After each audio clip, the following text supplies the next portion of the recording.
Bienvenue au podcast vidéo de Care Principles.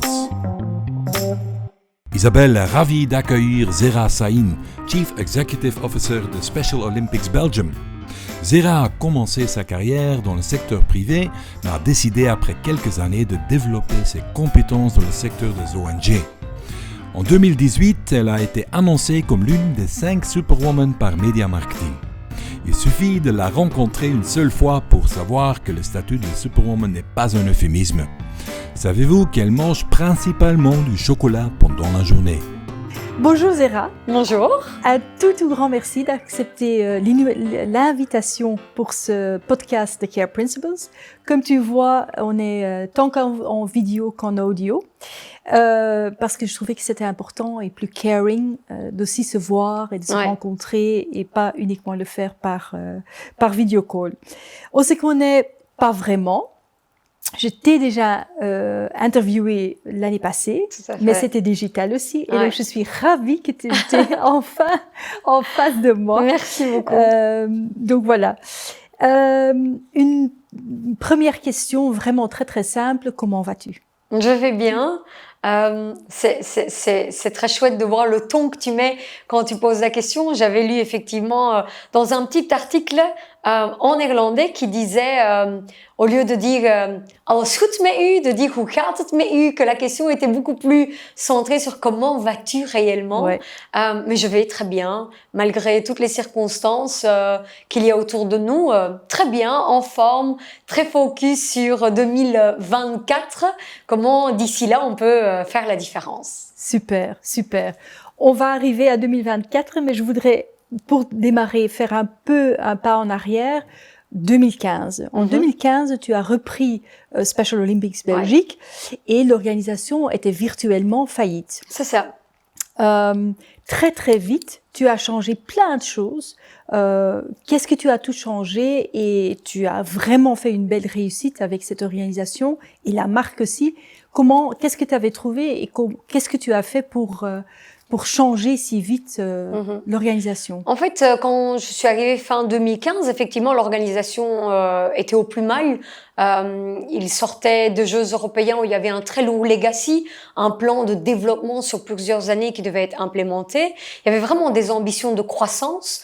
La SBL voulait passer de 12 500 athlètes avec un handicap mental à 20 000 en 4 ans. Et il y avait déjà un retard acquis. Et en plus, financièrement, il n'y avait plus du tout de robustesse. Et on parlait d'effectivement passer de 17 personnes à 5, voire même à 4. Et donc, réellement, le défi, c'était comment on évite une faillite et en même temps, comment on répond à notre devoir de legacy et on grandit.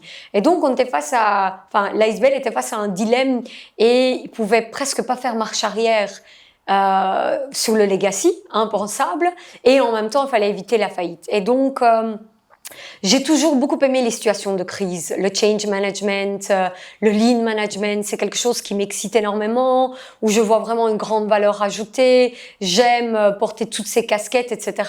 Avec Special Olympics, le gros problème, c'est que la marque était pas connue, donc il n'y avait pas une vraie marque. Les gens nous confondaient beaucoup avec Paralympics, ça ne jouait pas en notre faveur parce que là, on était face à une structure beaucoup plus robuste, beaucoup plus connue. Et d'autre part, il y avait les mentalités en interne qui n'étaient pas, selon ma vision, adaptées à aller de l'avant. Donc la première chose a été effectivement de redéfinir les basics, mission, vision, objectif. Les structures comme les ONG sont très opportunistes dans le sens que vous avez un partenaire qui vient vous donner 20 000, 30 000, 50 000 euros, on saute dessus. La possibilité de faire un événement pour mettre les athlètes sur le podium, on saute dessus. Et c'était pas du tout ma logique. Ma logique était de dire on va être sélectif. Quels sont nos objectifs vers 2020 et qu'est-ce qui va nous aider à les atteindre? Parce que tout le reste, c'est du nice to have. On est au bord d'une crise, on ne fait pas du nice to have. Donc ça a été d'abord de redéfinir les bases. Parallèlement, en fait, gérer deux deux stratégies en même temps. Celle de croissance vers l'extérieur, où il fallait rassurer les corporates, parce que j'avais vraiment une approche B2B que j'ai voulu développer. Bâtir la marque, du brand equity, c'était le monde extérieur. On va bien, on grandit, aidez-nous à atteindre 20 000 athlètes et de devenir sustainable. Et puis en interne, où c'était vraiment virer des gens, renforcer l'équipe avec d'autres potentiels, changer le mindset. Et moi, j'ai beaucoup misé sur le marketing, la force du marketing, parce que j'étais convaincue en tant que CEO, aussi parce que c'était mes études, que la vente et le marketing, ça va de pair, et donc d'office renforcer financièrement la structure s'il y a des étapes. Et ça a été un long chemin. Il a fallu convaincre beaucoup de gens que le marketing et les campagnes, c'était un investissement et que malgré qu'on ait nos caisses vides, il fallait trouver de l'argent pour investir dans la marque. Parce que s'il n'y a pas de notoriété, il n'y a pas une inclusion, et s'il n'y a pas d'inclusion, il n'y a pas d'impact, et sans impact, il n'y a pas d'argent. Et donc, j'ai dû vraiment expliquer que tout ça se faisait en 3 étapes et qu'il fallait retourner à l'étape 0, malgré qu'on existait quand même depuis plus de 35 ans. C'est relativement compliqué.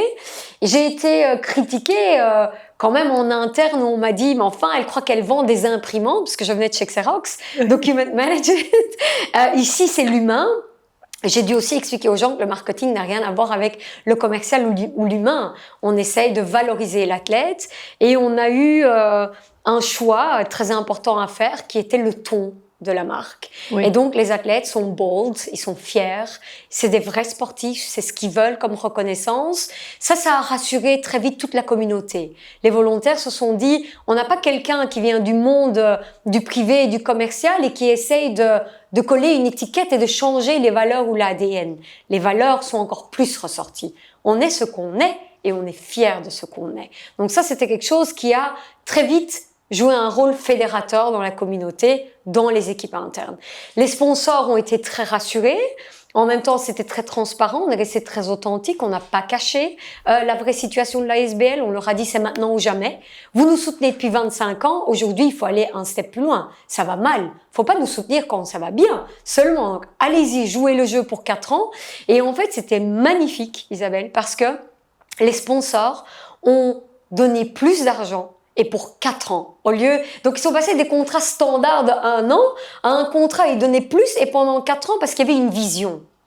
Et donc, ça a été une partie de plaisir dans les résultats, dans atteints, réalisés. Ça a été une partie de plaisir dans l'inclusion qui est devenue vraiment palpable sur le terrain, dans les villes, dans les communes. Et donc, ça a été quand même une route où il y avait des étapes très clairement défini. On ne court pas avant de marcher, on est plus opportuniste, on est sélectif et on laisse tomber les nice to have. On a viré 6-7 collègues, puis maintenant on est 20. On a réengagé plus que ce qu'on avait viré, mais des profils aussi très forts dans The Train the Trainer. On a 11 000 volontaires. Quel est le bon volontaire? J'avais des médecins qui faisaient chauffeurs et j'avais des chauffeurs qui étaient qualifiés, qui étaient des excellents fleet managers. Et donc, c'était un petit peu de redire l'organisation a besoin d'expertise. Donc, on a un petit peu géré tout ensemble, à la guerre comme à la guerre. Super belle expérience pour moi et magnifique résultat pour l'ASBL. Ouais. Incroyable.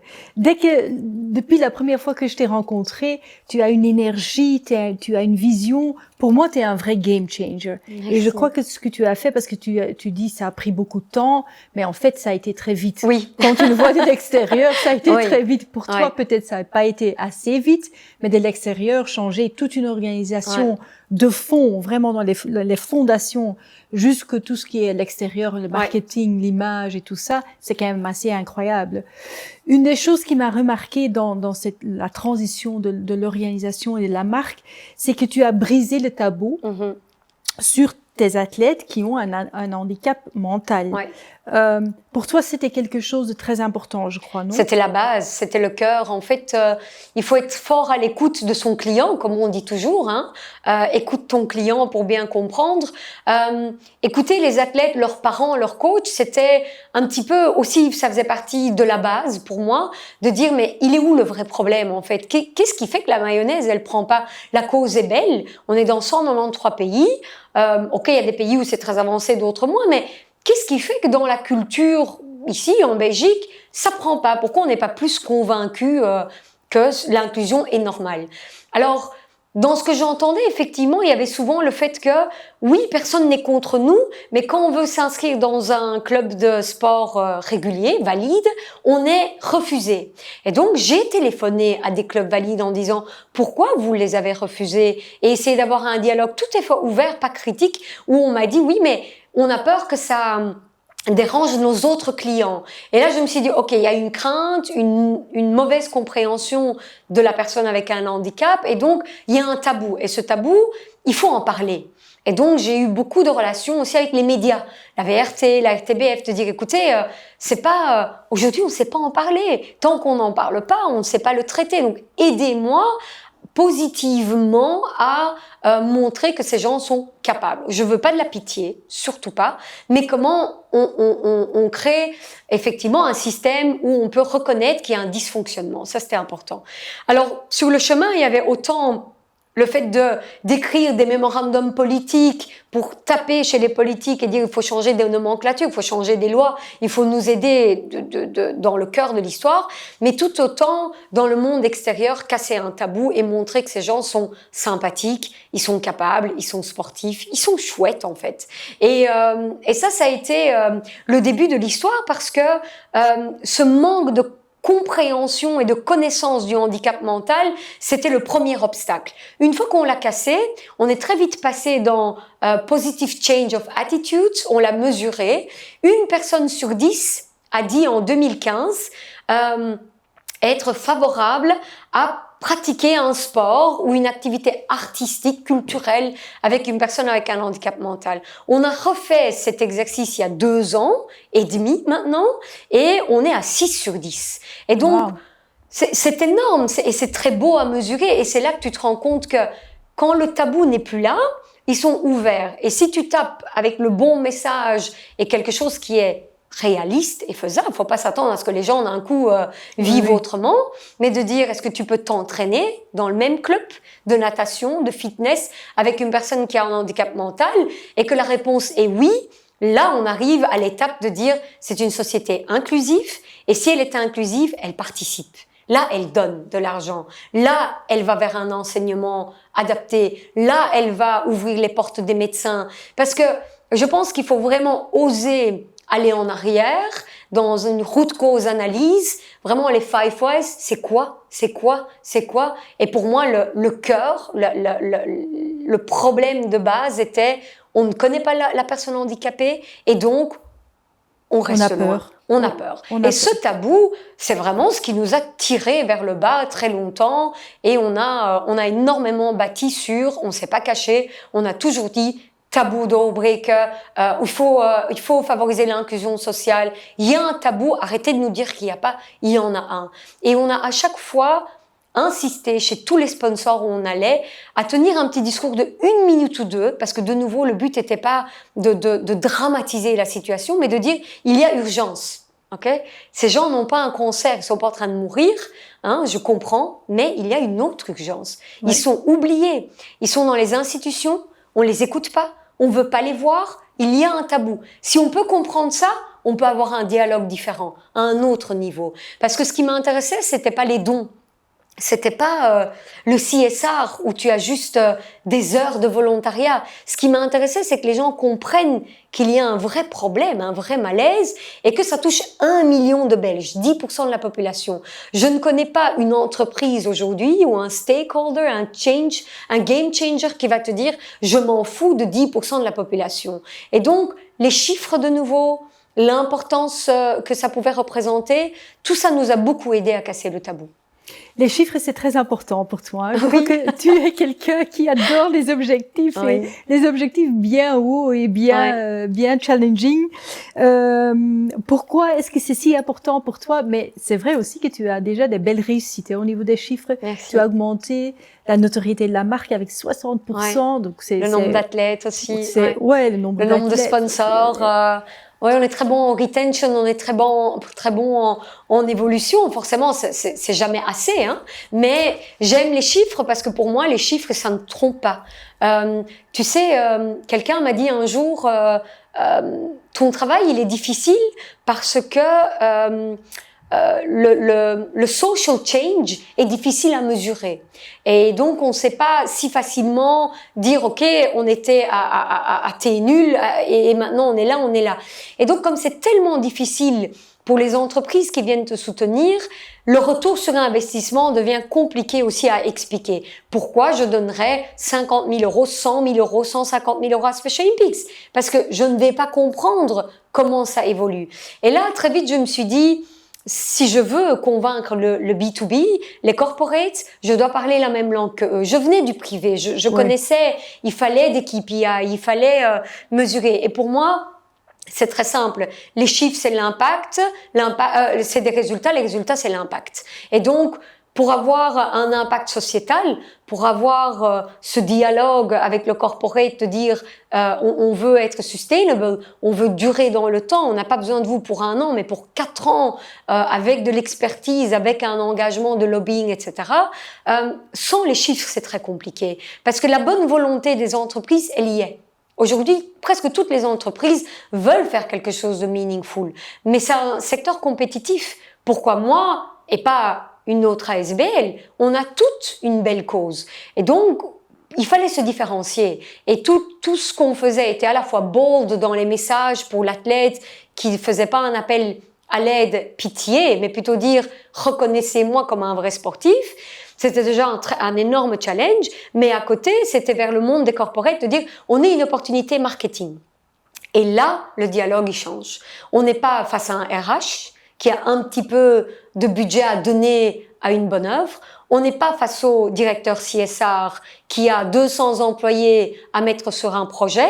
On est face à un directeur marketing qui gère des centaines de milliers d'euros, et on est face à un CEO qui a des objectifs à atteindre. Et là, le discours devient différent. On est une opportunité marketing pour vous, on va vous le prouver, on travaille 4 ans pour ça, parce que le marketing, ça doit se bâtir. Et c'est pour ça que les chiffres, pour moi, c'est non discutable, c'est mesurable, et à partir de ce moment-là, tu as un vrai dialogue avec tes partenaires, et avec les politiques aussi. Ouais. Mais je crois que tu as été aussi très innovative dans le sens, la manière que tu as travaillé avec les corporates. Parce que, comme tu disais au début, c'était quand même, de manière générique, ils donnaient de l'argent, tu étais là avec les mains ouvertes, allez, merci beaucoup, et avec cet argent, tu payais les fonctionnements. Toi, tu as tout changé. Tu as dit non à des sponsors, tu as dit non à des contrats, tu as dit non à plein de choses. Et par contre, tu as construit quelque chose de nouveau qui était beaucoup plus en collaboration, qui était pour le long term et tout ça. Tu peux un peu expliquer tout ce que tu as changé à ce niveau-là? En fait, ça a été très choquant quand j'ai dit non à des sponsors. Au sein même de notre propre board ou du staff. On est dans une presque faillite, on licencie des gens, et il y a une CEO qui refuse 30 000, 50 000 euros, 70 000 euros, parce que pour moi, de nouveau, mission, vision, objectif.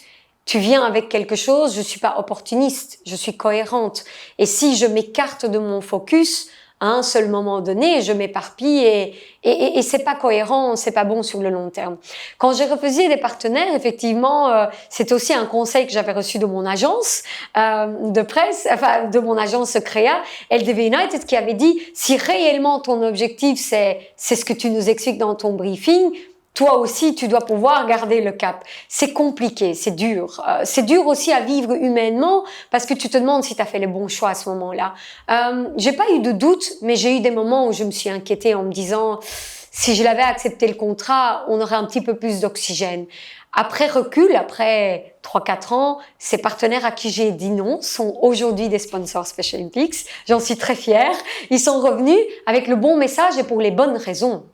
Parce que souvent, ce qui me dérangeait, je venais du monde du corporate, donc je savais le win-win qui était attendu. Je parlais la même langue que eux, et donc c'était pour moi très dérangeant d'entendre un discours où un sponsor disait « Écoute, voilà, moi j'aimerais faire un événement avec et pour des athlètes Special Olympics, j'ai un budget de 50 000 euros, 20 000 partent à vous, et 30 000 euros étaient investis dans l'image en interne auprès des employés pour que cet événement soit meaningful. » excuse-moi, il y a un problème.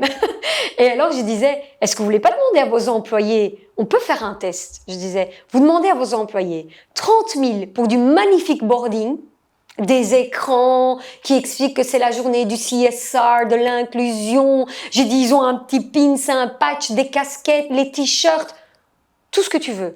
Versus uniquement 20 000 euros pour l'athlète, celui pour lequel on le fait. Laissez-les choisir. Est-ce qu'on peut leur demander s'ils voudraient pas qu'on fasse l'inverse? 30 000 à l'organisation et peut-être qu'ils n'auront pas la casquette et rien que le t-shirt. Et peut-être qu'ils n'ont pas besoin du pins qu'ils vont jeter à la poubelle. Alors, ou alors, je disais, vous produisez du matériel que moi, je peux utiliser. Vous produisez une belle tente qui peut servir à Special Olympics sur un événement. Mais il y a erreur dans l'approche. Et donc, certains l'ont entendu et ont vraiment posé la question aux employés. Et le choix, j'ai pas besoin de t'expliquer. Les employés préfèrent que l'argent parte à la bonne cause. Et d'autres ont été plutôt surpris en disant, mais nous, on a des objectifs à atteindre. Et donc là, on s'est dit, OK, fine, mais pas comme ça. Donc, on peut pas faire comme ça. Ou alors, c'est des contrats d'1 an et je me disais, de l'oxygène pour 1 an, c'est pas bien parce que dans 9 mois, je cherche un remplaçant à cette valeur de contrat. Donc, le total contract value n'était même pas une notion connue. Et ça me dérangeait énormément parce que je savais que derrière, ils cherchaient des chiffres, mais pour des chiffres et pas pour un impact sociétal, un réel impact humain. Et j'ai osé dire non et j'ai été en fait très fort félicitée pour ça par le monde du corporate. On a reçu le Gold B2B Awards en tant qu'ONG. C'était magnifique. C'est un des prix que j'oublierai jamais. Je dis, il y avait 300 entreprises dans cette salle au B2B Awards et c'est nous, une ONG, qui avons reçu, malgré plein de grosses marques dans la salle, ce prix. Et on a été félicités parce qu'on avait changé leur vision de comment aider une ONG. On n'aide pas une ONG en regardant d'abord ses objectifs, mais en essayant de trouver un équilibre ou d'une manière durable. Et je crois que on a eu plus de 50 awards, mais c'était celui qui, pour moi, a fait beaucoup de sens, beaucoup écho, où je me suis dit, waouh, j'ai pu changer leur mentalité. À partir de maintenant, ils vont avoir une autre approche vers le monde des ONG et des ASBL. Chouette, chouette, chouette. Tu disais juste dans une phrase, mais j'aimerais bien quand même revenir à ça. Tu disais, oui, c'est mon agence LDV United qui m'a dit, attention, tu mets dans le brief, ceci, il faut être quand même.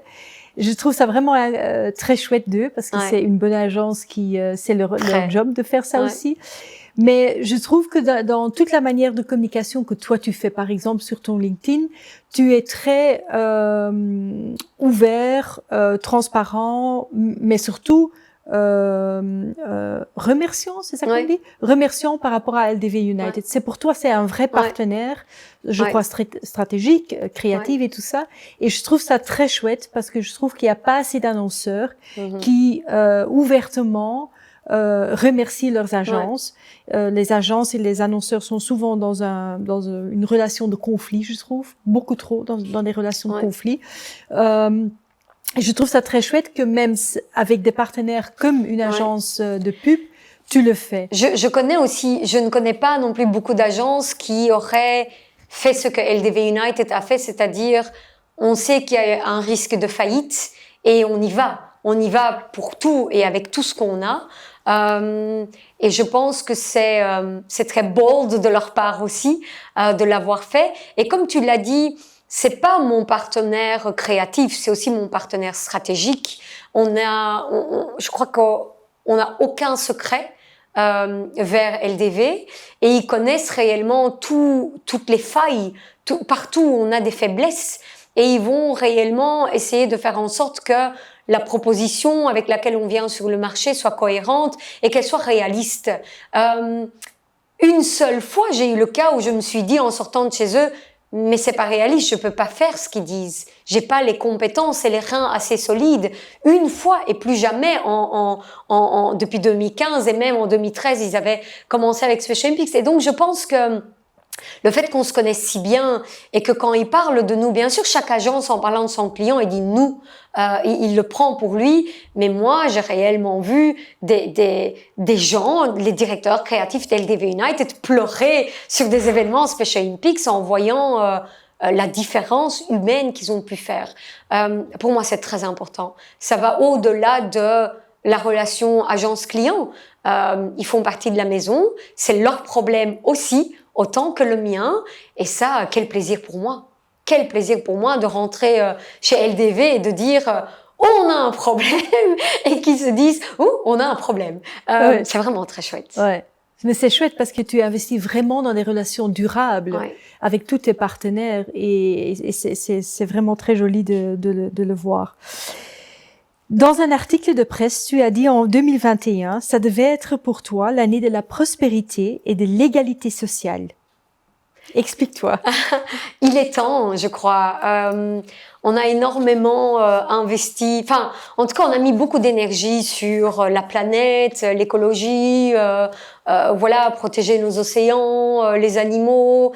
Et je pense qu'avec toute cette histoire autour de Black Lives Matter, Corona, notre fragilité en tant qu'homme, en tant qu'humain, pour moi, on était un petit peu plus revenu sur le people. Et c'est vrai que j'avais fait une publication dans un article en disant est-ce que ce serait le bon moment de parler de social sustainability? Est-ce qu'on serait enfin face à une situation avec des mesures dramatiques, malheureusement, mais enfin prendre conscience que l'homme est peut-être au cœur de toute l'histoire. Et donc, on a tellement parlé de comment veiller à avoir une empreinte écologique durable, etc. Est-ce qu'on peut parler d'une empreinte sociale durable et revenir sur l'humain? L'humain, pour moi, est au cœur du débat et il est fragile. Et quand on l'oublie, on ne peut pas parler effectivement de productivité, d'efficacité, de durabilité, de fidélisation. Peu importe, je crois que ça s'applique à tous les marchés. Qu'on soit dans le secteur bancaire, qu'on soit dans le secteur pharmaceutique, peu importe. Si on oublie que l'humain et l'empreinte sociale, sociétale, en fait, avant tout, n'a pas sa place dans les débats qu'on a, je pense qu'on va jamais atteindre les Sustainable Development Goals, on va jamais atteindre quelque chose qui va faire qu'on se sent utile pour l'humain. Et l'humain, pour moi, a été un petit peu oublié les dernières années. Je suis moi-même impliquée dans plusieurs projets de lobbying, par exemple pour le réchauffement climatique. Mais effectivement, je me suis toujours demandé quand est-ce qu'on va parler de l'humain et quand est-ce que le moment va arriver. Pour moi, les expériences douloureuses qu'on a vécues avec Black Lives Matter et le Corona sont des wake-up calls pour dire l'homme d'abord, l'empreinte sociétale d'abord et l'humain au cœur de tout. Et j'espère vraiment qu'on a un petit wake-up call. Derrière, je pense, chaque défi et chaque problème qu'on vit, il y a une leçon à tirer. Pour moi, la leçon ici, c'est que les publics cibles les plus fragiles ont été encore plus fragilisés. Les plus démunis, les plus pauvres, les athlètes, ils n'ont pas eu de masque, ils sont morts dans des institutions, personne n'en a parlé. Effectivement, c'est un sujet que je maîtrise mieux, mais c'est valable pour tellement d'autres gens. Donc, est-ce qu'on peut revenir sur l'humain? C'est un petit peu mon hint pour dire aux gens, come on guys, c'est maintenant ou jamais. C'est maintenant ou jamais, c'est super. Et comme tu sais, les Care Principles sont very human-centric. J'ai mis vraiment l'homme aussi au centre des Care Principles parce que je suis à 100% d'accord avec toi. Je crois d'ailleurs aussi que c'est l'homme qui va faire la différence. Et je suis convaincue, c'est pour ça que moi j'ai écrit le livre et j'ai commencé les Care Principles. Je suis convaincue que chaque individu, chaque personne a le potentiel de changer quelque chose pour le bon.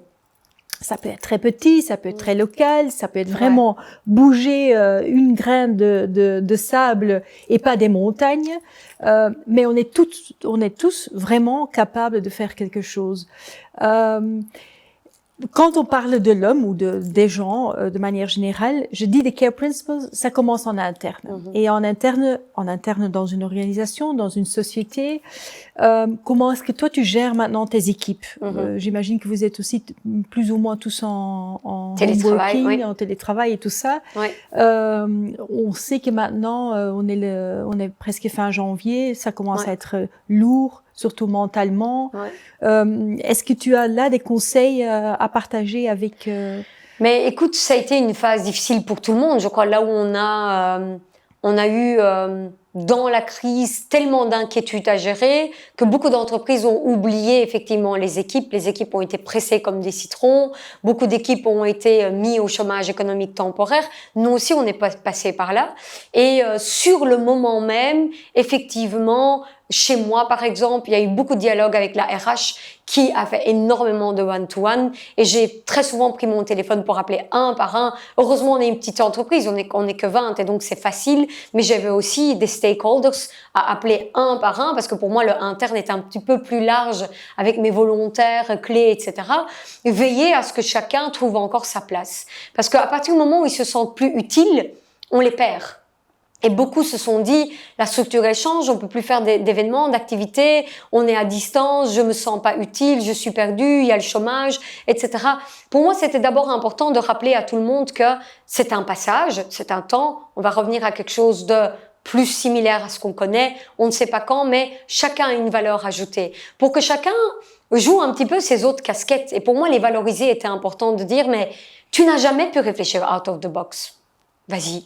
C'est maintenant ou jamais. Mets une autre casquette. Réfléchis. Qu'est-ce que tu ferais? Quelle preuve d'agilité tu ferais? Comment tu ferais grandir notre organisation? Comment tu la ferais survivre, notre organisation? Et donc, de nouveau du empowerment, de nouveau de l'écoute, de nouveau de la valorisation pour dire à chacun, tu es utile à ta manière, peut-être pas celle que tu connais, mais autrement, échange de casquettes. Ça a été la première étape, le premier mois, vraiment recadrer avec les gens.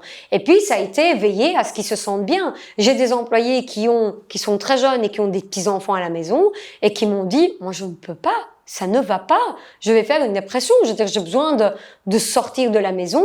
Eh bien, ils avaient des attestations pour aller travailler du bureau. Ça fait partie de comprendre les limites de ton employé pour le respecter. On dit toujours, dans le privé, un employé qui est satisfait, qui est heureux, c'est un employé qui est fidèle et donc beaucoup plus productif. Mais effectivement, on peut le voir sous le schéma de la productivité qui est sans doute l'objectif ultime, mais je crois que un employé qui n'est pas fidèle, c'est parce qu'il n'est pas heureux, ça veut aussi dire qu'il va pas donner 100% de son potentiel. Ça, pour moi, par contre, c'est plus important. Ce que j'ai vu et appris avec le corona, c'est que mes équipes étaient bien plus capables, même que eux-mêmes le croyaient. Et donc, le fait de leur dire out of the box, just do it, vas-y, réfléchis, crée, invente. On n'aura pas 2 fois cette opportunité. On ne sait pas combien de temps ça va durer. Maintenant, c'est vrai qu'on tire en haleine. Ça va faire bientôt 1 an. Mais ils adorent. Ils adorent. Ils ont pu faire du stratégique. Ils ont pu faire du project management. Ils ont pu faire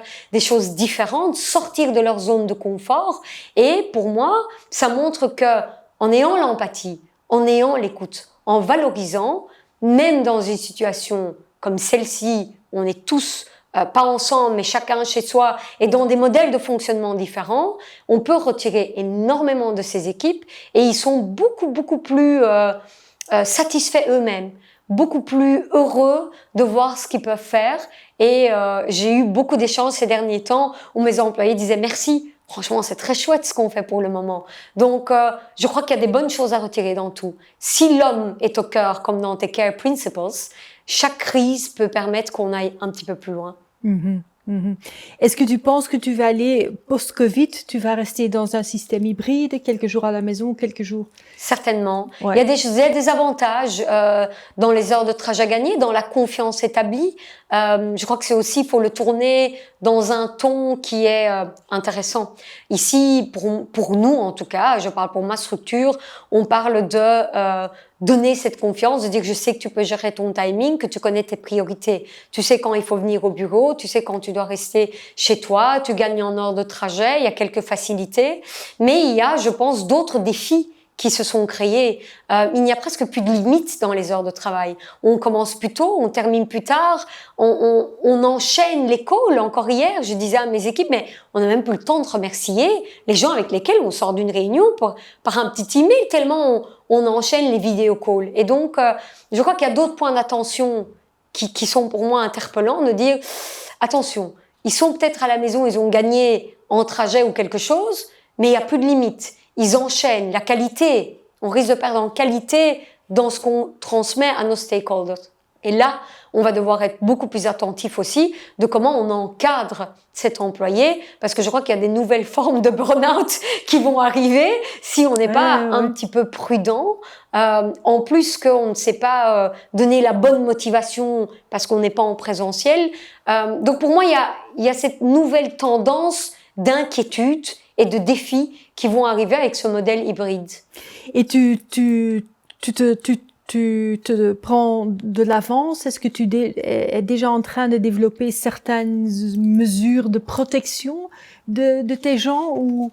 On a effectivement une réflexion avec notre département RH de réfléchir à comment. On a décidé tout simplement d'impliquer les employés dans la réflexion. Qu'est-ce qui est bon pour eux? Qu'est-ce qui est sain pour eux? Je veux dire, de nouveau, back to basics, voice of customer. C'est toi qui vas travailler à la maison. Je crois que je peux t'offrir certaines choses. Qu'est-ce que tu attends de moi? Qu'est-ce que j'attends de toi? Moi, ce que j'attends de toi, c'est que tu fasses ton boulot. Peu importe comment, tu dois le faire. Il y a des KPI, il y a des priorités aussi. Et toi, qu'est-ce que tu attends dans un cadre de travail? Alors certains, il n'y a rien à faire, ne sont pas à l'aise avec le télétravail. Pour certains, c'est réellement problématique. Ça les mène à une dépression, ça les mène à plus faire la différence entre la vie privée et la vie professionnelle. Et là, de nouveau, c'est pouvoir créer un schéma dans lequel il y a de la place pour les deux profils. Il faut respecter le profil de chacun. Donc, pour le moment, nous, on est un petit peu, j'ai envie de dire, dans un assessment où on les écoute et on essaye plutôt de faire du tailor-made. Parce qu'aussi, on est une petite équipe et qu'on a le luxe, je dirais, de pouvoir faire du tailor-made. De faire du tailor-made. Alors, pourquoi pas le faire? Oui, bien sûr, bien sûr. Tu disais au début, tu as en effet une équipe de 20 personnes. Special Olympics Belgique n'est pas très grand, mais tu as beaucoup de volontaires qui se comportent de temps en temps un peu comme tes employés. 100%. Ouais. Comment est-ce que tu les gères? Qu'est-ce que tu pourrais dans les Care Principles, la collaboration avec eux? Comment est-ce que tu fais ça aujourd'hui en effet, on est dans des events digitales aussi. Enfin, tu as dû tout changer à ce niveau-là aussi. Comment est-ce que tu es en collaboration maintenant avec tes volontaires? Écoute, c'est une question que beaucoup de gens demandent, comment on gère cette structure community où on a 11 000 volontaires. 65% viennent du monde du corporate via les CSR, etc. Et on en a une centaine qui ont une adresse email Special Olympics, une carte de visite Special Olympics. Vraiment, enfin, je veux dire, il y a tout le process est mis en place pour que, pas qu'ils se ressentent, mais qu'en plus qu'ils fassent ressentir à l'externe qu'ils ont réellement ce rôle de porte-parole. Ils peuvent gérer des budgets pour nous, ils ont des lignes budgétaires, enfin, ça va loin, quoi. Et donc, dans cette optique-là, quand tu arrives à un tel niveau d'engagement, en tant que volontaire, tu as des attentes très élevées vis-à-vis de l'autre côté, donc nous. Tu dois savoir que j'ai des journées très folkloriques parce que donc j'ai mes heures de travail et puis mes volontaires clés sur lesquels je compte beaucoup, la centaine, eux terminent leur travail dans leur entreprise et puis super généreux, ils disent « Allez, maintenant, je vais travailler pour Special Olympics ». Hier, encore, mon téléphone sonne à 20h30, l'heure à laquelle on est enfin censé manger. Mon mari me dit « ça commence ». Et en fait, ça ne s'est pas arrêté jusqu'à 11h du soir. Parce que les volontaires, à ce moment-là, ils prennent la casquette Special Olympics et ils disent « alors, j'ai vu ton dossier je vais le faire. Et tu sais, j'ai pensé à, et qu'est-ce que tu dis ?» Et nanana. Tu dois être très, très alerte, très éveillé. Parce que lui, il gère un projet pour toi. Toi, t'en as 100. Donc, tu dois absolument savoir de quoi il parle. Et puis, et tu vois, hein, et tu te souviens d'un tel, il avait dit ça, ok. Et puis, lui, il prend du temps pour toi. Toi, tu ne peux pas lui dire, moi, maintenant, je mange. Moi, les week-ends, je ne peux pas dire, aujourd'hui, c'est dimanche, je suis à un brunch avec mes parents, une fois par mois. Je ne peux pas dire ça. Et je ne le dis pas. C'est une question de respect. C'est une question d'empathie. C'est une question de pouvoir, effectivement, coucouner cette relation, la protéger.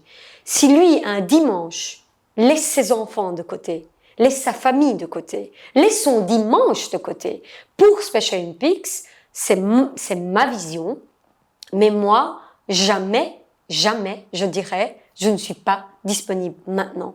Parce que ce sont des gens qui ont des belles carrières, qui ont une belle expertise, qui pourraient choisir sans autre organisation et qui ont choisi de faire quelque chose pour nous et qui le font bien. J'ai besoin de eux. Et donc, pour moi, les volontaires, la place qu'ils ont, en tout cas cette centaine, et on a créé une pyramide, évidemment, parce qu'il faut se protéger quelque part, ces 100-là gèrent les 11 000 autres. Et donc, il y a réellement un niveau entre qui nous protège et puis il y a l'équipe. Donc, les 100 ne rapportent pas à moi. Les 100 rapportent aux 20, les 20 à moi. Mais ces 100-là ont l'habitude, parce que c'est une petite structure et très humaine, de prendre leur GSM et de m'appeler pour tout, en fait. Et donc, il y a à la fois, tu sais, cette notion de comment tu trouves l'équilibre là-dedans pour que toi, tu aies encore une vie. Et après, j'estime que c'est tellement enrichissant de voir que toutes ces personnes font quelque chose, libèrent du temps, ça m'enrichit beaucoup. Je le vis très bien. Vraiment, je m'en inspire énormément et je trouve que c'est en plein dans le build de tes Care Principles, de la communauté, de ces gens qu'il faut chouchouter, il faut prendre soin, il faut les écouter parce que c'est eux qui font la différence. À la fin de la journée, c'est pas moi qui fais la différence. Ce sont les volontaires, c'est l'équipe, c'est les gens dans la rue et donc pour moi, ces gens-là sont mes tout premiers stakeholders. C'est incroyable cette histoire, c'est tellement beau, mais en même temps, Zehra, je trouve, comment est-ce que tu te autoprotèges? Parce que tu dis, je dois trouver la balance, mais il y a des jours, tu m'as dit, tu travailles 18 heures par jour, pendant la journée, tu manges que du chocolat. Tu manges même pas. L'énergie. Même le soir, t'as même pas le temps de manger parce qu'il y a il y a tes volontaires qui t'appellent. Enfin, je trouve que de la philosophie, c'est incroyable, mais comment tu tiens le En fait, mon mari dit toujours, elle fait pas la différence entre son travail et sa vie privée. Effectivement, je le vis de manière très intense. Je pense aussi que c'est mon profil. J'ai toujours été, même enfant, très passionnée. Mais la passion explose chez moi. C'est noir ou blanc. J'ai très peu de gris dans ma vie et j'y vais. Et pour moi, surtout pour une bonne œuvre, une cause comme celle-là, il n'y a pas de je rentre du travail et je laisse ma casquette boulot et je reviens à ma vie normale. On s'investit tous, corps et âme là-dedans. C'est valable pour mes employés, ils le font comme ça. C'est valable pour mes volontaires. Pour moi, en fait, très honnêtement, je n'essaye pas de m'en protéger. Ce que j'ai choisi de faire, peut-être parce que c'est aussi mon caractère, mais c'est de prendre ce qui est le plus enrichissant dans cette histoire. À la fin de chaque coup de fil, quand j'ai en moyenne 30 coups de fil en dehors de mes 11, 12, 13 réunions de la journée et les imprévus de mon équipe, quand j'ai une trentaine de calls, la seule chose que je retiens à chaque fois, et j'ai à chaque fois un regard d'enfant comme ça en disant « Oh, tu sais pas quoi, il y a un volontaire, il a fait ça, il a trouvé ça, il va changer le monde. » Et je trouve ça juste magnifique. Et en fait, j'essaie tout simplement de me nourrir. Et chacun de ces coups de fil est tellement sensé, meaningful, positivement impactant que ce n'est ni une perte de temps, ni une perte d'énergie et j'ai pas l'impression que ça me prend quelque chose. Je suis quelqu'un qui fait beaucoup de choix et je suis toujours énormément en paix avec mes choix. J'ai décidé un truc, je l'assume, mais en plus je le vis bien, profondément bien. Et donc pour moi, j'ai fait ce choix et je me nourris de la bonté d'un monde. J'ai énormément de chance de vivre dans une bulle dans laquelle j'ai des milliers de personnes qui volontairement veulent changer le monde et le monde des personnes qui ont un handicap mental parce que eux ne peuvent pas s'exprimer. Et donc, je ne peux que dire que j'ai beaucoup de chance, beaucoup de gratitude et je m'en nourris. Je n'essaye pas de m'en protéger parce que je pense que c'est quelque chose qu'on a une fois dans sa vie. Et malheureusement, beaucoup de gens dans les générations précédentes l'avaient à la fin de leur carrière. Tu sais, tu arrivais à 60 ans et tu disais « Maintenant, j'ai fait une belle carrière et je vais faire quelque chose pour une ONG, mes 5 dernières années. » Moi, j'ai eu la chance de rentrer dans ce monde très jeune et je pense qu'il faut pouvoir savourer ça. C'est once a life experience. Je le prends à 200%. Et le jour où ce sera plus là, ben au moins j'aurai fait beaucoup de stock et ce sera différent. Mais c'est pas une mentalité de trouver un équilibre. Quand on se voyait juste au début je crois qu'avant que la caméra roulait, On parlait d'avoir de la chance et tu disais, tu n'as pas de la chance, tu mérites cette chance parce que je crois que c'est la même chose pour toi. Je crois pas que c'est juste une chance. Merci. Je crois vraiment que tu as construit et que tu mérites cette chance. Tout à fait. On va plonger un peu plus encore dans les Care Principles. Avec plaisir. Donc, comme tu sais, c'est Collaboration, Agility, Reliability et Empathy. Et je trouve que Empathy, par rapport à tes clients, c'est quelque chose de très fort dans Special Olympics. Et ce qui est peut-être important à dire aussi, pour toi, tes clients, c'est les athlètes. Ouais. Donc, c'est pas les clients comme moi qui viendraient éventuellement à un spectacle, enfin, ou un événement. Un événement. Comment est-ce que, parce que tu as dit, et ça c'est très important aussi, l'empathie, c'est pas de la pitié. Non. Pour toi, et je crois que, et c'est vrai aussi, mais pour tes clients, donc, des personnes avec des handicaps mentaux, c'est très important pour leur donner de la fierté, de la reconnaissance et tout ça. Comment est-ce que tu interprètes alors l'empathie par rapport à eux? Déjà, il faut savoir toujours bien définir ton client. Alors nous, on a dû très vite faire la différence entre il y a des stakeholders et il y a le client, ok? Donc déjà, revoyons pour qui on fait ça. Pour la personne avec un handicap mental, oui, mais elle sait pas s'exprimer et elle est vite contente. Forcément, une médaille, des applaudissements, un regard, une photo. Mon client est vite content. Mais mon client, il y a des choses qui ne trompent pas. La reconnaissance. Ils sont là parce que quand ils sont reconnus, ils se sentent en confiance et donc ils osent montrer leurs capacités, leurs compétences. Cette reconnaissance aide la famille. La famille se positionne différemment, devient des meilleurs porte-parole. Ça fait effet boule de neige si tu écoutes bien ton client. Et donc aussi quand tu es dans une période de crise et que tu dis j'ai des choix à faire, qu'est-ce qui est nice to have et qu'est-ce qui est un must, tu repars à the voice of customer. Qu'est-ce que lui il veut? Lui il veut ça ou ça? Est-ce qu'on lui a déjà demandé? Non, on lui a pas demandé. Ah si, on va lui demander. Et donc il y a déjà tout le processus de bien comprendre qu'est-ce qui compte pour lui, qu'est-ce qui fait la différence pour lui et pouvoir respecter ça. Parce que nous, on n'a pas forcément toujours eu les mêmes objectifs que eux. C'est très compliqué. Il faut vraiment se mettre à la place. Lui, il veut voir une flamme olympique arriver et toi, tu te dis, oui, mais la flamme olympique, elle arrive quand il fait noir dehors. Mais lui, il est fatigué à 20h et lui, il veut juste la voir. Mais toi, tu te dis, non, il faut qu'elle arrive quand il fait noir. Et à un moment donné, tu coupes et tu dis, c'est lui qui doit être content. Stop. Les stakeholders, ils vont attendre, on va expliquer aux sponsors, aux volontaires, aux partenaires, aux politiciens que désolé, guys, lui, il veut voir la flamme tôt et donc il aura tôt. Et donc, déjà, ça, c'était quelque chose en interne, parce que c'est pas facile, que tes gens comprennent que quand tu parles d'empathie et de client, c'est le comprendre, mais c'est aussi appliquer ce que ton client il veut.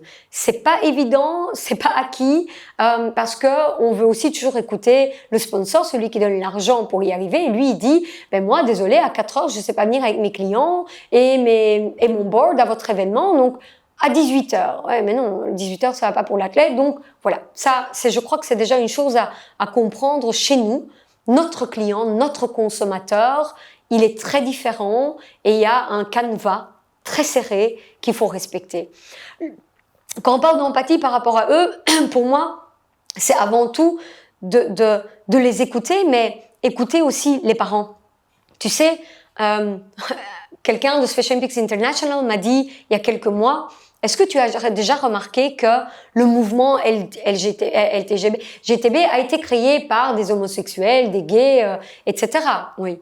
Le mouvement Black Lives Matter a été créé par des personnes de couleur noire. Oui. Est-ce que tu sais que le truc contre le sida a été créé par... Oui, mais Special Olympics n'a pas été créé par des athlètes. Ils sont de très mauvais avocats. Ils ne savent pas s'exprimer. Et donc, qui est-ce que tu écoutes en même temps? Et donc, les parents... L'empathie vers les parents a été ma solution, si tu veux, la plus étroite, de dire, il y a beaucoup de choses à entendre, il faut filtrer, il faut prioriser, il faut phaser, qu'est-ce qu'on traite un à un, mais c'est eux au cœur, c'est toujours eux d'abord, et c'est toujours eux à la fin. Donc du début jusqu'au cœur, jusqu'à la fin, la question à toujours se poser, c'est, est-ce que lui, il est content? Est-ce qu'il est satisfait? Oui. Après, on passe aux stakeholders. Et donc, dans cette histoire d'empathie, je crois que dans mon métier, il y a plein d'autres éléments qui rendent ça très touchy, qui rendent ça très différent d'une structure normale où tu pourrais dire je suis un retailer et j'ai un client, un consommateur qui rentre dans mon magasin. C'est très différent chez nous. C'est très différent. Non, c'est sûr et certain. Vous êtes aussi community-based, hein, on en a déjà parlé. Tu as beaucoup dans ton community, tu as les sponsors, tu as tes volontaires, tu as des partenaires, tu as un board of directors et tout ça. Et dans le premier lockdown, certainement, mais j'imagine encore pour cette année, comme il n'y a plus d'événements physiques, l'agilité, donc la vitesse, la flexibilité et tout ça, tu as dû le faire et le démontrer. Comment est-ce que tu vois l'année 2021? Tu parlais au début, tu étais en train déjà de préparer 2024. Comment est-ce que tu vois l'agilité par rapport à tes plans futurs? 21 est une année qui a été complètement adaptée à la situation actuelle. En fait, la question de l'agilité, elle a été cruciale l'année passée. Seuls, je pense, ceux qui ont fait preuve d'agilité ont vraiment survécu et ont même réalisé des résultats fantastiques, comme Special Olympics d'ailleurs. En très peu de temps, on s'est retrouvé dans du digital, quelque chose qu'on connaît pas du tout, qu'on ne maîtrise pas du tout. On est les plus mauvais élèves du monde, mondialement, dans 193 pays en digital, en social media. Et on a pu le faire, on s'est entouré d'experts, évidemment. On l'a fait et le résultat a été fantastique. Ce que je voudrais dire par rapport à l'agilité, c'est que j'ai été surprise positivement par comment mes sponsors et mes volontaires ont été ouverts par rapport à ce changement de fonctionnement. Quand on a dit on va faire 100% digital, de un, les athlètes ont dit c'est quoi faire du sport en digital? Est-ce que j'ai une médaille? Qui me voit? J'ai un athlète qui a été filmé où il dit oui, mais qui me voit? Moi, je suis seule ici à faire mon sport. Et le coach qui dit, non, mais il va y avoir un montage vidéo. Et je me dis, mais bah oui, bah c'est ça, quoi. Enfin, il sait pas, il comprend pas. Déjà, mon client comprenait pas. Mes sponsors disaient, mais comment en digital, on comprend pas ce que vous voulez faire? Mon propre staff qui disait, ok, mais on sait pas faire des compétitions digitales. Et donc, il y avait déjà la non-compréhension. Ok, très nouveau. On l'a fait. Ce qui m'a surpris, j'ai été vraiment bluffée positivement, c'était comment tout le monde a joué le jeu. Tout le monde. Sans le savoir, à l'aveugle, derrière un homme qui était expert en digital content management et une agence, on dit on y va parce que il faut garder les athlètes en vie, il faut leur montrer qu'on est là pour eux, il faut les enthousiasmer. Je n'ai jamais vu une telle réactivité positive dans l'inconnu. C'était l'inconnu et ils l'ont tous fait. Et on n'a pas eu de problème financier. On a eu un taux de participation qui a explosé tous nos benchmarks, tout ce qu'on connaissait. Les médias ont suivi vraiment cette tendance. Et je crois que dans l'agilité, il faut pouvoir reconnaître, et je voudrais juste en profiter pour remercier tous mes stakeholders qui ont joué le jeu. Vraiment, chapeau, parce qu'on partait aveuglement. Et dans 21, forcément, on est moins agile, mais cette agilité se transforme en quelque chose de durable. Le digital, qui était une réponse, une alternative rapide, est aujourd'hui, sur 21, l'offre unique. Et donc, elle doit durer. C'est un nouveau défi qui apporte plein de choses différentes et qui, pour moi, il y a toute l'art de montrer que cette agilité, est-ce qu'on sait la convertir en une approche durable qui reste. C'est pas facile, c'est vraiment un autre challenge pour nous, en tout cas pour Special Olympics. Et la manière dont on l'a géré avec tout le monde, ça a été énormément, un petit peu dans tes care principles, enfin même beaucoup, c'est de un par un, téléphoner, expliquer le comment, le pourquoi, les objectifs à atteindre et engager. Toujours engagé. Même dans un modèle d'agilité, engagement, involvement. Joue le jeu avec moi, on peut y arriver qu'à deux parce que c'est nouveau pour moi. De nouveau, rester authentique, rester soi-même, on connaît pas, mais c'est la seule solution pour protéger les athlètes, pour les garder en vie. Vous jouez le jeu, on joue le jeu. Et c'était magnifique de voir que des entreprises disaient « Moi, j'ai un expert en content management, digital content, on va le libérer pour vous. » L'autre qui disait « Moi, j'ai un expert en ça. » Et Et la mayonnaise, elle a pris, la magie, elle a existé, mais je pense que c'est empathie avec agilité, avec engagement. Ça a été un petit peu pour moi le mélange des trois. Et collaboration. Oui, parce tout à que fait. vous avez vraiment très bien travaillé ensemble avec tout le monde. Et je crois que tout le monde a oublié le politique, tout ce qui était derrière, parce que justement on était dans l'agilité. C'était ça ou rien. Parce que c'était ça ou rien. C'était ça ou rien. Et c'est vrai qu'à partir de cette année-ci, ça sera un peu différent.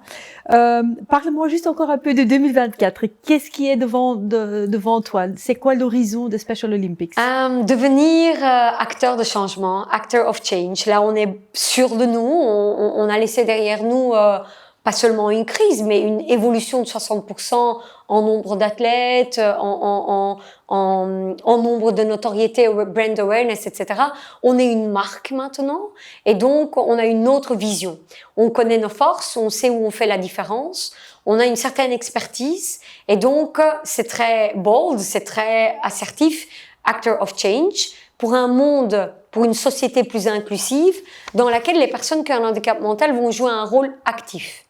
Tout se résume à cette vision-là, acteur de changement, une société inclusive, les personnes avec un handicap mental jouent un rôle actif. Ça veut dire que on veut être une organisation reconnue dans le monde du sport pour ces personnes-là, mais en plus on est un petit peu dans une optique différente, on veut éduquer le monde extérieur, c'est-à-dire vous tous, à être vous-même inclusif. En fait, on veut vous passer le flambeau parce qu'on part du principe que la durabilité, à un moment donné, il faut couper ce cordon et il faut dire, c'est pas... Si tu veux, ma vision est très claire. J'espère que Special Olympics ne va pas exister pour les mêmes raisons dans 10 ans. C'est-à-dire casser un tabou. On a été créé pour leur organiser des Jeux olympiques et de cette manière favoriser leur inclusion. Aujourd'hui, on perd trop de temps à faire du lobbying, on perd trop de temps à casser le tabou, on perd trop de temps à convaincre les gens. Je suis pas d'accord. Je suis pas d'accord.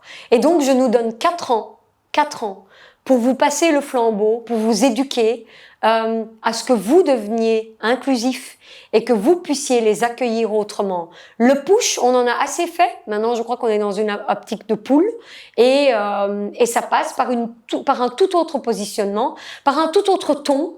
On a un mémorandum politique, on a des villes et des communes, on parle beaucoup de local. Donc, il faut que chacun prenne ses responsabilités, reconnaisse où il peut faire la différence. Tu l'as dit, chaque individu peut faire la différence. Et je pense que j'aime beaucoup la manière d'apporter Special Olympics dans une discussion en disant, en fait, on vous donne une chance de faire la différence. Vous la prenez ou pas? Voilà, on vous le demande pas, on vous l'apporte sur un plateau d'or. Vous avez un magnifique projet avec des magnifiques objectifs et vous pouvez faire la différence. Vous pouvez devenir une voix, vous pouvez donner de l'argent, vous pouvez donner votre expertise, votre temps. Il y a plein de moyens de le faire. Faites quelque chose. Et donc, je crois pas que tous les jours sur ton chemin, quelqu'un va venir te dire, tiens, sur un plateau d'or, pour toi, Isabelle, la possibilité de faire la différence. Et moi, je l'offre avec Special Olympics et je dis, on a 4 ans pour changer le monde, pour devenir une société inclusive au cœur de l'Europe, qui comprend ces notions-là et qui care, en fait, de l'autre, du plus démuni, du plus oublié. Je ne dis pas que demain, l'athlète doit être au cœur de tout, mais je pense que ces personnes-là peuvent jouer un rôle à leur manière. Et c'est une mission magnifique, mais c'est une mission belge ou c'est Special Olympics Global qui va faire ça? Alors, la Belgique, nous, on veut devenir acteur de changement. On a cette maturité-là et on veut évoluer vers ça. Internationalement parlant, on est dans 193 pays et chacun a ses propres objectifs, sa propre vision. Un pays est plus évolué que l'autre. L'Inde, la Malaisie, on peut pas comparer, par exemple, ou à l'Allemagne ou à la Grande-Bretagne, qui sont tout à fait ailleurs. On a tous une empreinte différente, mais c'est sûr que globalement, on parle d'une société qui doit être formée et éduquée à la notion d'inclusion. Ça, mondialement, on en parle. Ouais. Mais au niveau Belgique, vous êtes vraiment parmi les... On est un devant. benchmark, ouais, vraiment. C'est incroyable. Très ça. chouette. Et on vient d'une crise où on avait l'impression qu'on allait disparaître, ouais. Oui, c'est incroyable ça. Donc j'ai l'impression que ton caractère de game changer, parce que je crois que c'est vraiment lié à toi, tu l'as formalisé dans Special Olympics et maintenant tu l'as transféré à la marque Special Olympics et c'est la marque qui va prendre la suite. J'espère. J'en serais flattée en tout cas, j'espère, oui. C'est vraiment super. Encore deux petites questions, Zera. Dès la première fois que je t'ai parlé des Care Principles, de mon livre et tout ça, ce que j'étais en train de faire, tu étais très excitée. Explique-moi juste brièvement pourquoi tu trouves que les Care Principles, c'est quelque chose qui sont importants pour toi. Parce que je trouve que déjà depuis 2 ans, il y a quelque chose qui change. Je vais parler d'une expérience que je connais, c'est avec le monde du B2B. Il y a eu l'ère du CSR, du Corporate Social Responsibility, qui pour moi n'a pas eu la bonne interprétation. Ok, on a libéré des employés hands-on pour aller sur le terrain, qui est nécessaire, on en a tous besoin, mais ça pouvait pas être ça, le CSR. Je pense qu'on passait à côté de la finalité. Et puis tout ça a évolué. On a commencé à parler d'opportunités marketing autour de choses meaningful, parler de meaningful marketing. Là, je me suis dit, waouh, il y a une autre maturité qui arrive. Enfin, on va pouvoir parler. Ce sont nos golden years. Je disais ça en interne.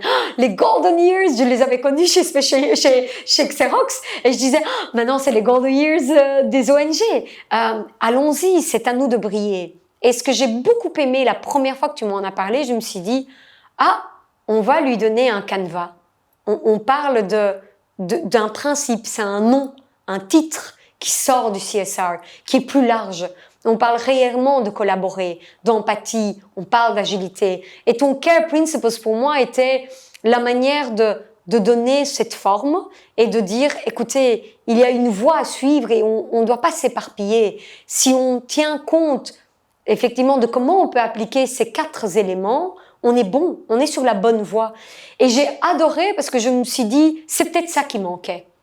J'ai beaucoup de sponsors de très grosses entreprises avec beaucoup de potentiel financier et en termes d'expertise qui peuvent faire la différence en fait, qui ont le pouvoir et la force, mais qui ne savent pas, et c'est pas une critique parce que c'est pas leur métier, qui ne savent pas comment faire.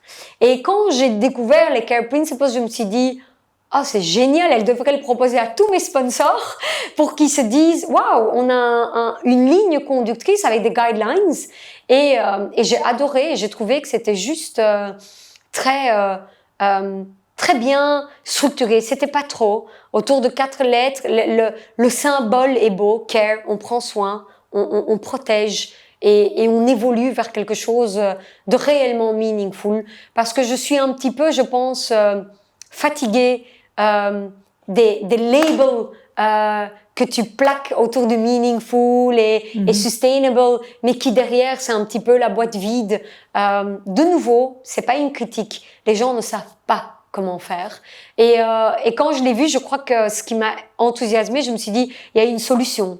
Elle est arrivée avec quelque chose que je pourrais, moi, par exemple, facilement soutenir chez tous mes sponsors pour dire, guys, venez, on le fait ensemble.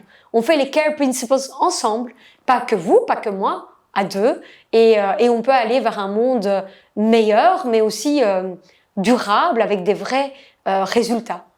Super. C'est incroyable parce que quand j'ai écrit les Care Principles, évidemment, j'avais pas tout ça en tête, parce qu'on écrit quelque chose et on espère que ça tombera bien dans le monde, mais des réactions comme la tienne, c'est vraiment, ça fait chauffer mon cœur, c'est ça qu'on dit en français. Je suis vraiment très touchée par ça. Et maintenant, je touche tout le temps mon...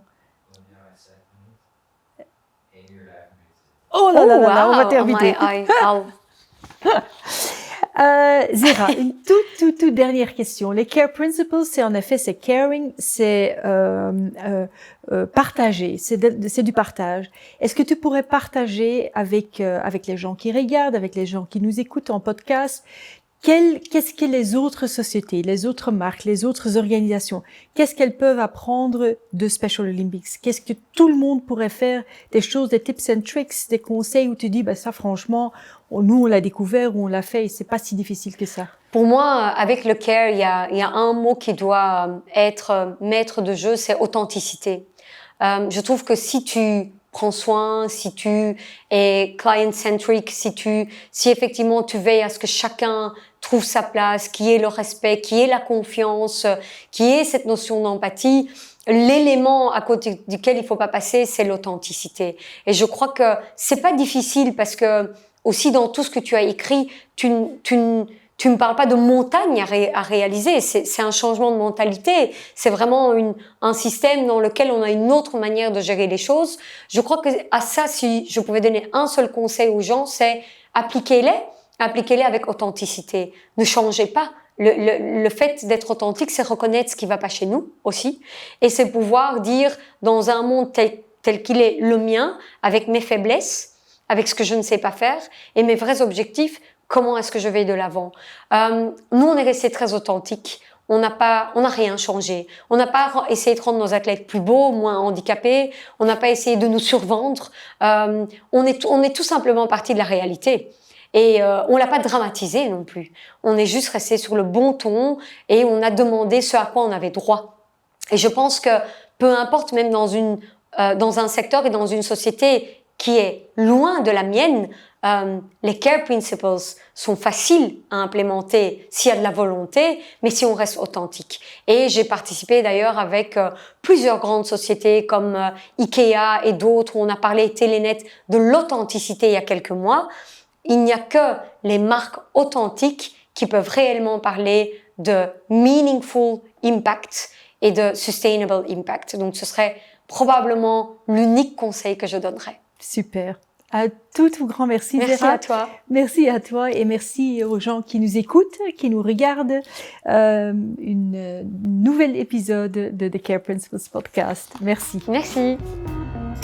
The CARE Principles strives to become a platform of strategic inspiration and education with a focus on positive change. Check it out on thecareprinciples.com.